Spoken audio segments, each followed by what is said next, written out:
கர்த்தரும் இரட்சகருமாகிய இயேசு கிறிஸ்துவின் நாமத்தினாலே யாவருக்கும் வாழ்த்துதலை தெரிவித்துக் கொள்கிறேன். ஒரு பெரிய பிரசங்கியார் தன்னை பின்பற்றுகிறவர்களை நோக்கி, தேவகுமாரன் ஒலிவமலையிலே இந்த குறிப்பிட்ட நாட்களிலே வந்து இறங்கப் போகிறார்.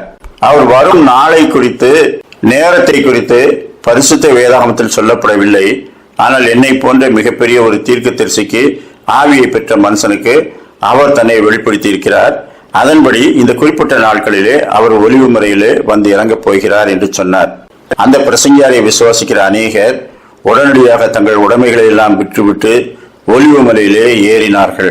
அநேகர் கூடாரங்களை எடுத்துக்கொண்டு அங்கே சென்று ஒலிவு மலையின் அடிவாரத்திலிருந்து மேல் வரை பல கூடாரங்களை அமைத்து பலரும் அங்கே தங்கினார்கள். ஆனால் அந்த குறிப்பிட்ட நாட்கள் கடந்தது, தேவகுமாரன் வெளிப்படவில்லை. எனவே கொஞ்சம் கொஞ்சமாக நம்பிக்கை இழந்து அவர்கள் கீழே இறங்கி தங்களுடைய இயல்பு வாழ்க்கைக்கு திரும்ப ஆரம்பித்தார்கள். இன்னும் சிலர் இன்னும் கொஞ்ச நாட்கள் காத்திருந்து பார்ப்போம் என்று காத்திருந்தார்கள். அவர்களை ஒரு ஆவிக்குரிய மனுஷன் சந்தித்தான். எதற்காக இங்கே காத்திருக்கிறீர்கள்? தேவகுமாரனை வரவேற்பதற்காக. அவர் எதற்காக வருகிறார் என்று தெரியுமா? தெரியாது. அவர் வருகிற நாள் நியாயத்தீர்ப்பின் நாள். அந்த நாளிலே அவனவன் தன்னை குறித்து அவருக்கு கணக்கு ஒப்புவிக்க வேண்டும். அவரை வரவேற்க ஒலிவமலைக்கு வர வேண்டும் என்று அவர் சொல்லவில்லை. தேவகுமாரனுடைய வருகை வானத்தின் ஒரு முனை தொடங்கி மறுமுனை வரைக்கும் மின்னலை போல பிரகாசிக்கும்.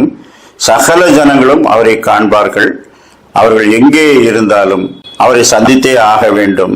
எனவே நீங்கள் உங்கள் வாசஸ்தலத்தை விட்டு இவ்வளவு தூரம் வந்து அவருக்காக காத்திருக்கிறீர்களே, அவர் கொடுக்க போகிற அந்த நியாயத்தீர்ப்பை குறித்து அறிந்திருக்கிறீர்களா?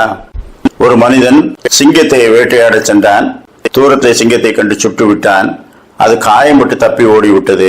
உடனே இவன் அந்த சிங்கத்தை நான் பின்தொடர்ந்து போய் அது சாகவில்லை என்றால் இன்னொரு குண்டு சுட்டு அதை கொண்டு விடுவேன் என்று அதனுடைய ரத்தத்தை பின்தொடர்ந்து போய்கொண்டே இருந்தான்.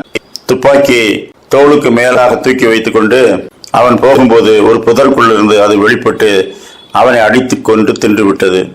அப்படியானால் சிங்கத்தை சந்திக்க போகிறோமே, நாம் எப்படிப்பட்ட ஆயத்தத்தோடு போக வேண்டும் என்பது தெரியாமல் துப்பாக்கியை சர்வசாதாரணமாக தோளில் வைத்துக் கொண்டு சென்றவன் மரணத்தை சந்தித்தான்.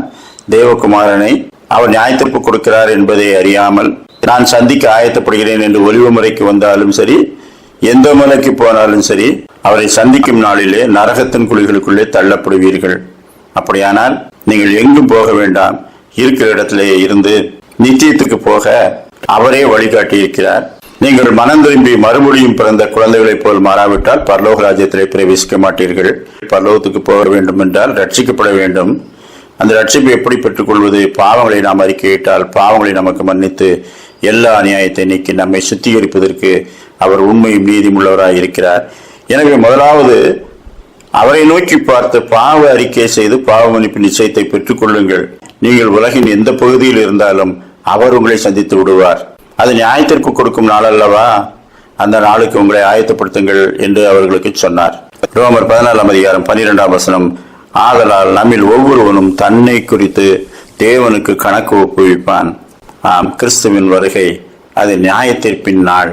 அதை குறித்து கேள்விப்பட நம்மை ஆயத்தப்படுத்திக் கொள்ளும் காலத்திலே இருக்கிறோம் என்பதை உணர்ந்து மனம் திரும்பி அவரை ஏற்றுக்கொள்வோமாக.